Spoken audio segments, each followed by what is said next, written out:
Flight mechanics का next part.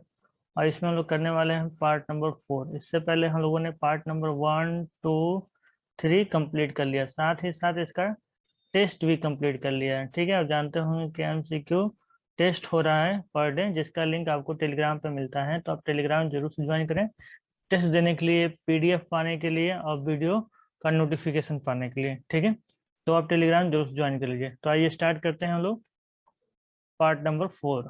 ठीक है, पहला क्वेश्चन इसमें है, एक ही समतल में दो बल P और Q प्रतिकूल समांतर हैं। प्रतिकूल समांतर का मतलब कि अनलाइक पैरेलल फोर्स है, दोनों का डायरेक्शन अलग अलग है, तो इनके परिणामी बल का मान ज्ञात करना है। मतलब कि P अगर इस दिशा में लग रहा है तो Q उसके जस्ट अपोजिट इस दिशा में लग रहा है। इसको इस तरीके से भी समझ सकते हैं, P और Q।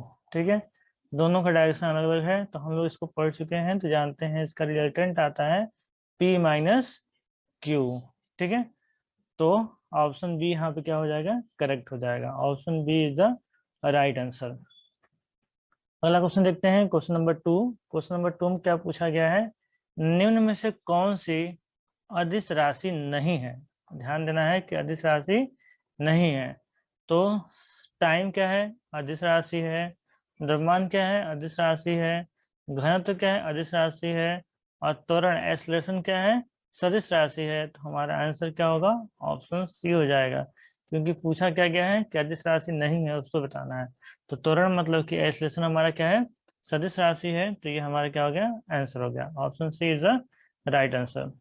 नेक्स्ट क्वेश्चन देखते हैं, क्वेश्चन नंबर 3। क्वेश्चन नंबर 3 में क्या पूछा गया है, किसी पिंड मतलब कि बॉडी पर अनेक बल कार्य कर रहे हैं। ठीक है, पिंड के संतुलन के लिए यानी कि बैलेंस होने के लिए, इक्विलिब्रियम में होने के लिए निम्न में से कौन सा कथन सही है। ठीक है, किसी बॉडी पर बहुत सारे फोर्स वर्क कर रहे हैं, इसको इक्विलिब्रियम कंडीशन में होने के लिए कौन सा कंडीशन सही है, ये हम लोग को बताना है। ऑप्शन ए दिया है, बलों के क्षैतिज घटकों का बीजीय योग शून्य होना चाहिए। क्षैतिज घटकों मतलब कि हॉरिजेंटल कंपोनेंट, यानी कि summation H is equal to 0 होना चाहिए। ये ऑप्शन ए में बताया गया है।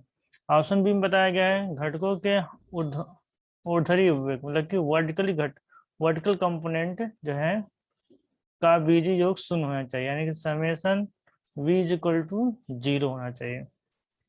ऑप्शन सी में बताया गया है, किसी बिंदु पर बलों के सभी गुण मतलब मोमेंट का बीजगणितीय योग शून्य होना चाहिए, यानी option m is equal to 0 होना चाहिए। ठीक है, तो हम लोग जानते हैं कि किसी भी बॉडी को इक्विलिब्रियम में होने के लिए summation h is equal to 0, summation v is equal to 0 and summation m is equal to 0 होना चाहिए। तीनों कंडीशन होने पे हम कह सकते हैं कि कोई भी बॉडी इक्विलिब्रियम में है, यानी कि वो तीनों ही कंडीशन होने चाहिए, यानी कि ऑप्शन डी इनमें से सभी। Option D is the right answer. Okay, next question देखते हैं, क्वेश्चन नंबर 4। क्वेश्चन नंबर 4 में क्या पूछा गया है, बलों की संचरणशीलता मतलब कि ट्रांसमिबिलिटी नियम के अनुसार किसी पिंड का किसी पिंड पर कार्यरत बल का प्रभाव होता है। किसी पिंड पर कार्यरत बल का प्रभाव होता है, क्या होता है ये बताना है। तो ऑप्शन दे रखा है, अधिकतम होता है जब पिंड के गुरुत्व केंद्र पर कार्य करता है।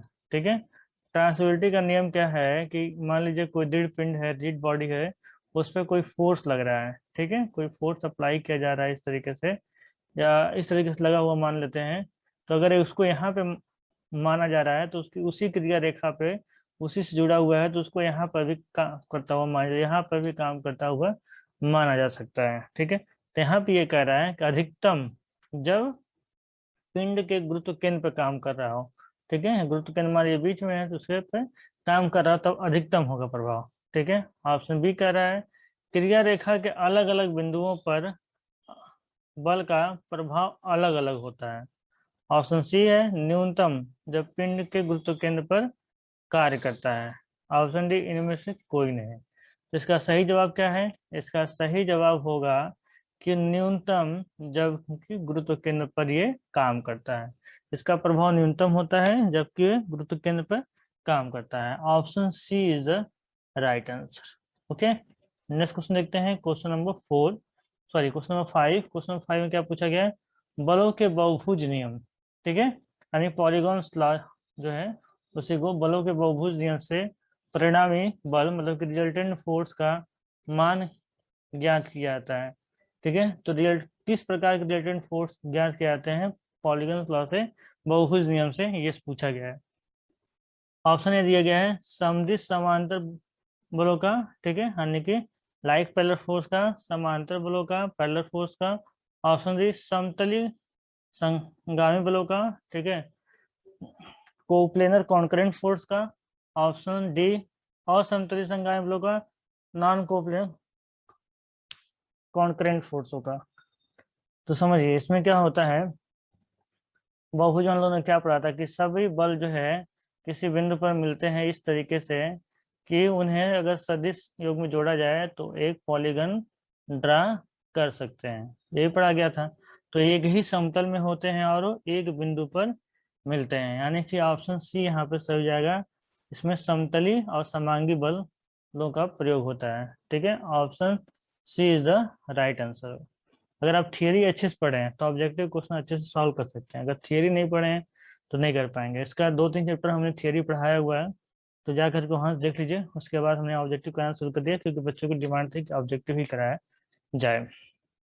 आगे बढ़िए क्वेश्चन नंबर 6 की तरफ। क्वेश्चन नंबर 6 में क्या बताया गया है, बलों के त्रिभुज नियम, ठीक है, से परिणामी बल का मान ज्ञात किया जाता है। बलों का जो त्रिभुज नियम है उससे कितने परिणामी बलों का मान ज्ञात किया जाता है, ये पूछा गया है। ऑप्शन दिया गया है ए 2 बलों का, ऑप्शन बी 3 बलों का, ऑप्शन सी 4 बलों का, ऑप्शन डी कितने भी बलों का। तो यहाँ पे कंफ्यूज नहीं होना। बहुत से लोग जब त्रिभुज नियम आता है, ट्रायंगल्स लॉ आता है, तो उसको एक बल ये समझते हैं, 2 बल ये समझते हैं, तीसरा ये समझते हैं। 3 बल तो होते हैं लेकिन एक उसमें से एक बल होता है पी क्यू, और तीसरा क्या होता है उसका रिजल्टेंट होता है। ठीक है, तब रिजल्टेंट को लेकर के 3 बल होते हैं, इससे केवल 2 ही बल ज्ञात होता है। ठीक है, option A is the right answer. Question पूछा गया बलों के त्रिभुज नियम से परिणामी बल का मान ज्ञात किया सकता है, तो ऑप्शन ए 2 बलों का मान ज्ञात किया सकता है। Option A is the right answer. Next question देखते हैं, क्वेश्चन नंबर 7। क्वेश्चन ऑप्शन पूछा गया है निम्न में कौन सी सदिश राशि है, बहुत ही आसान क्वेश्चन है, सदिश राशि कौन सी है ये बताना है। ठीक है, तो वेक्टर कौन सा है, देखिए ऊर्जा क्या है, अदिश राशि है, ये होगा नहीं। द्रव्यमान क्या है, अदिश राशि है। कोण क्या है, अदिश राशि है। तो बचा संवेग, संवेग क्या है, सदिश राशि है। तो option C is the right answer. अगला क्वेश्चन देखते हैं, क्वेश्चन नंबर 8। क्वेश्चन नंबर 8 में पूछा गया निम्न में से कौन सी सदिश राशि नहीं है। सदिश राशि नहीं है क्या मतलब कि कौन सी अदिश राशि, ये पूछा जा रहा है।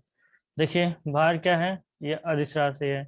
आगे देख लेते हैं, वेग सदिश राशि है, त्वरण भी सदिश राशि है, मतलब एक्सलेशन, बल मतलब फोर्स, एक्सेशन। यानी कि ऑप्शन ए जो भार है वो क्या है, सदिश राशि नहीं है, यानी कि option A is the right answer. Question को ध्यान से पढ़ के तब जवाब देना है।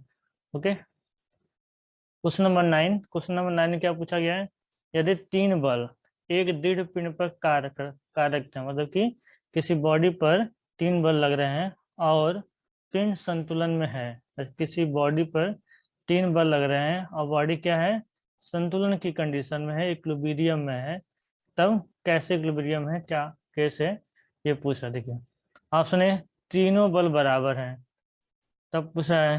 ठीक है, तीनों बल बराबर हैं तब वो संतुलन में हो सकते हैं, लेकिन तीनों बल बराबर होने का मतलब नहीं है उसका डायरेक्शन भी पता होना चाहिए।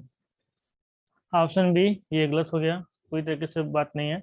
ऑप्शन बी तीनों बल की क्रिया रेखाएं एक बिंदु पर मिलती हों। ठीक है, 3 बल इस तरीके से लग रहे हैं, तीनों की क्रिया रेखाएं एक बिंदु पर मिलती हों और तब वो क्या हो सकती हैं, बैलेंस हो सकती हैं। ठीक है, ये आंसर हो सकता है। ऑप्शन सी तीनों बल की क्रिया रेखाएं एक दूसरे के समांतर हों, जब क्रिया रेखाएं एक दूसरे के समांतर हों तब हो सकती हैं। ऑप्शन सी यानी कि ऑप्शन डी, उपरोक्त ए और बी और सी दोनों, ऑप्शन डी राइट आंसर। इसका जब थियरी पढ़ेंगे तो ये सारी चीजें आपको समझ में आ जाएंगी, अगर नहीं समझ में आ रही होंगी तो। नेक्स्ट क्वेश्चन, क्वेश्चन नंबर 10, ये फ्रिक्शन से है। इसमें पूछा गया एक भारी सीढ़ी, ठीक है, का एक सिरा 36 फर्श, मतलब कि ऐसे कोई जगह है, ये छत है, ठीक है, ये छत है, इसमें जो है सीढ़ी इस तरीके की जो आती है लकड़ी की, ठीक है, इस तरीके की सीढ़ी है, इस तरीके से रखा गया है।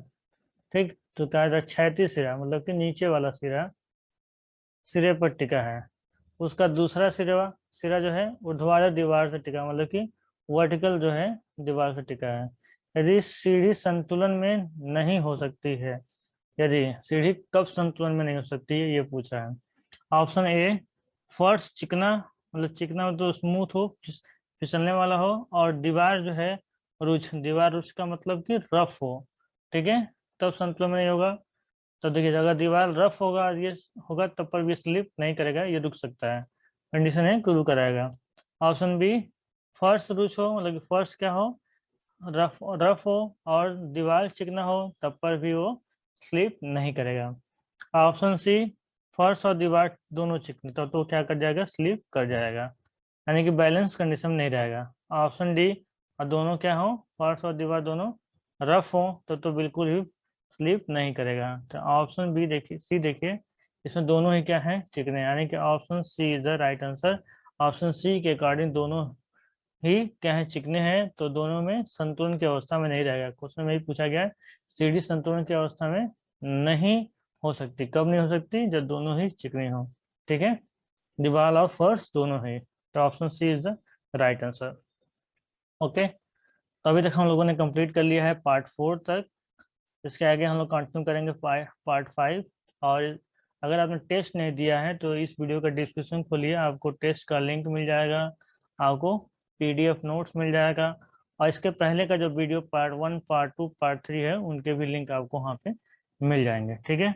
और ये सारी चीज़ें अगर आप टाइम टू टाइम चाहते हैं तो टेलीग्राम चैनल ज्वाइन कर लीजिए, जहाँ से आपको पर डे का मिलता रहेगा। ओके, मिलते हैं नेक्स्ट वीडियो में, थैंक यू।